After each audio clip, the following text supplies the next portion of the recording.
ಶುಭೋದಯ. ನನ್ನ ಹೆಸರು ಚೇತನ. ನಾನು 7ನೇ ತರಗತಿಯಲ್ಲಿ ಓದುತ್ತಿದ್ದೇನೆ. ನಾನು ಇವತ್ತು ದ್ಯುತಿ ಸಂಶ್ಲೇಷಣೆ ಬಗ್ಗೆ ತಿಳಿಸ್ತೇನೆ. ದ್ಯುತಿ ಸಂಶ್ಲೇಷಣೆ ಕ್ರಿಯೆ ಅಂದರೆ ಏನಪ್ಪಾ ಅಂದರೆ, ದ್ಯುತಿ ಸಂಶ್ಲೇಷಣೆ ಅಂದರೆ ಸಸ್ಯಗಳು ತಮ್ಮ ಆಹಾರವನ್ನು ತಾವೇ ತಯಾರಿಸಿಕೊಳ್ಳೋದಕ್ಕೆ ದ್ಯುತಿ ಸಂಶ್ಲೇಷಣೆ ಕ್ರಿಯೆ ಅಂತಾರೆ. ಅದು ಹೇಗಾಗುತ್ತೆ ಅನ್ನೋದ್ರ ಬಗ್ಗೆ ನಾನು ಇವಾಗ ನಿಮಗೆ ತಿಳಿಸ್ತೇನೆ.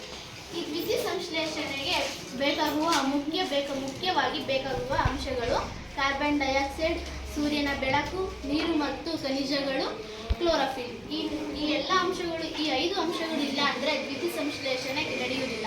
ಈ ಎಲ್ಲದಕ್ಕೂ ಈ 5 ಅಂಶಗಳಿಂದ ದ್ಯುತಿ ಸಂಶ್ಲೇಷಣೆ ಕ್ರಿಯೆ ಚೆನ್ನಾಗಿ ನಡೆಯುತ್ತೆ. ಈ ದ್ಯುತಿ ಸಂಶ್ಲೇಷಣೆ ಕ್ರಿಯೆ, ಈ ಎಲೆಗಳು ಹಸಿರಾಗಿರಲು ಕಾರಣವೇನಪ್ಪ ಅಂದರೆ ಕ್ಲೋರೋಫಿಲ್.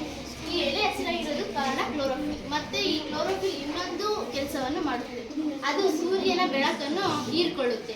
ಈ ಸೂರ್ಯನ ಬೆಳಕನ್ನು ಹೀರ್ಕೊಂಡು ಎಲೆಯಲ್ಲಿ ಇಟ್ಕೊಂಡಿರುತ್ತೆ. ಈ ಸೂರ್ಯನ ಬೆಳಕನ್ನು ಹಿಡಿದಿಟ್ಕೊಂಡಿರುತ್ತೆ.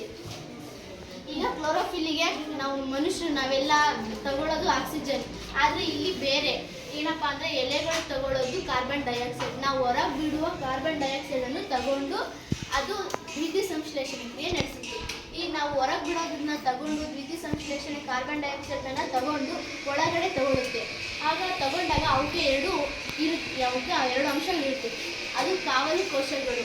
ಆ ಕಾವಲು ಕೋಶಗಳು ಆ ಕಾರ್ಬನ್ ಡೈಆಕ್ಸೈಡ್ ಹೋದಾಗ ಅದು ಓಪನ್ ಮಾಡುತ್ತೆ, ಹೊರಗೆ ಹೋಗ್ಬೇಕಾದ್ರೆ ಓಪನ್ ಮಾಡುತ್ತೆ, ತೆರೆಯುತ್ತದೆ. ಅದು ಒಳಗಡೆ ಬಂದಾಗ ಹೊರ ಬಿಡದಂಗೆ ತಡೆಯುತ್ತೆ. ಆ ಒಳಗಡೆ ಈ ಕ್ಲೋರೋಫಿಲ್ ಹೋದಾಗ ದ್ಯುತಿ ಸಂಶ್ಲೇಷಣೆ ಅಂದರೆ ಇಲ್ಲಿ ನೀರು ಎಲ್ಲ ಖನಿಜಗಳು ಇರುತ್ತೆ. ಇದು ಬೇರುಗಳ ಸಹಾಯದಿಂದ ಕಾಂಡಕ್ಕೆ ಹೋಗಿ ಕಾಂಡಗಳ ಮುಖಾಂತರ ಎಲ್ಲ ಭಾಗಗಳಿಗೂ ಹೋಗುತ್ತೆ. ಈ ಎಲ್ಲ ಭಾಗಗಳಿಗೂ ಎಲೆಗೂ ಹೋಗುತ್ತೆ, ಅದರಿಂದ ಎಲ್ಲನೂ ಹೋಗುತ್ತೆ. ಕ್ಲೋರೋಫಿಲ್ ಮತ್ತು ಕಾರ್ಬನ್ ಡೈಆಕ್ಸೈಡ್ ಮತ್ತೆ ಆಯ್ತು ಹೋಯ್ತು, ಅದು ಕಾವಲು ಕೋಶಗಳು ಮುಚ್ಚಿತು. ಈಗ ನೀರು ಮತ್ತು ಖನಿಜಗಳನ್ನು ಹೋಯ್ತು. ಈಗ ಸೂರ್ಯನ ಬೆಳಕು, ಈ ಸೂರ್ಯನ ಬೆಳಕು ಎಲೆ ಮೇಲೆ ಬಿತ್ತು. ಆಗ ಅದು ಕ್ಲೋರೋಫಿಲ್ ಹೀರ್ಕೊಂಡಿರುತ್ತೆ. ಈ 5 ಅಂಶಗಳು ಸೇರಿದಾಗ ಅದು ದ್ಯುತಿ ಸಂಶ್ಲೇಷಣೆ ಕ್ರಿಯೆ ನಡೆಯುತ್ತದೆ.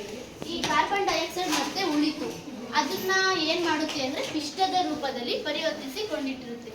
ಆ ಪಿಷ್ಟದ ರೂಪದಲ್ಲಿ ಪರಿವರ್ತಿಸಿಕೊಂಡಿಟ್ಟಿರುತ್ತೆ. ಆ ಬಿಸಿಲು ಅಥವಾ ಸೂರ್ಯನ ಬೆಳಕು ಸಿಗದೆ ಇದ್ದಾಗ ಅದನ್ನ ಪಿಷ್ಟದ ರೂಪದಲ್ಲಿ ಪರಿವರ್ತಿಸಿಟ್ಕೊಂಡಿರೋದು ಇರುತ್ತಲ್ಲ, ಅದನ್ನ ತಗೊಂಡು ಯೂಸ್ ಮಾಡಿರುತ್ತೆ.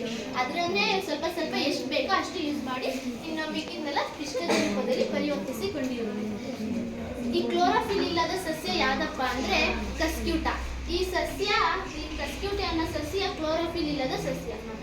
ಈಗ ಕ್ಲೋರೋಫಿಲ್ ಇಲ್ಲದ ಸಸ್ಯ ಅಂದರೆ ಕಸ್ಕ್ಯೂಟ. ದ್ಯುತಿ ಸಂಶ್ಲೇಷಣೆ ಕ್ರಿಯೆಗೆ ಎಲ್ಲ ಬೇಕಾಗಿರುವ ಅಂಶ ಎಲ್ಲ ಹೇಳ್ತಾ ಇತ್ತು. ಈಗ ದ್ಯುತಿ ಸಂಶ್ಲೇಷಣೆ ಕ್ರಿಯೆಯನ್ನು ನಡೆಯಿತು.